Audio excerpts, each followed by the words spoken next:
ফেসবুকের অনেক বন্ধু এখনও পর্যন্ত সাবজেক্টেরই যে বেশি গুরুত্ব সেটা ধরতে পারছে না, ব্যাপারটা কঠিন।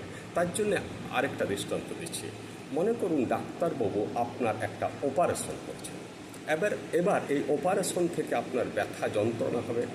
এবার ডাক্তারবাবুর কাছে কি এমন কোনো ডেফিনেশন আছে যে এই অপারেশনে এতটা পরিমাণ যন্ত্রণা হবে? তা তো হয় না। একটা অপারেশন থেকেই পেশেন্ট ভেদে যন্ত্রণার পরিমাণ কম বেশি হয়। এটা নির্ভর করছে পেশেন্টের অর্থাৎ সাবজেক্টের ধৈর্য, সাহস, সহ্য করার ক্ষমতার উপর। আমাদের রবীন্দ্রনাথের শেষ বয়সে প্রস্টেট ক্যান্সার হয়েছিল।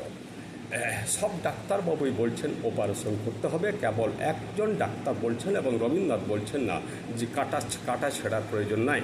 তথাপি অপারেশন করা হলো। রবীন্দ্রনাথ 7 দিনের মধ্যে মারা গেলেন। এখানে অপারেশন ব্যর্থ হয়ে গেল, কারণ সাবজেক্ট রবীন্দ্রনাথকে গুরুত্ব দেওয়া হলো না। নমস্কার।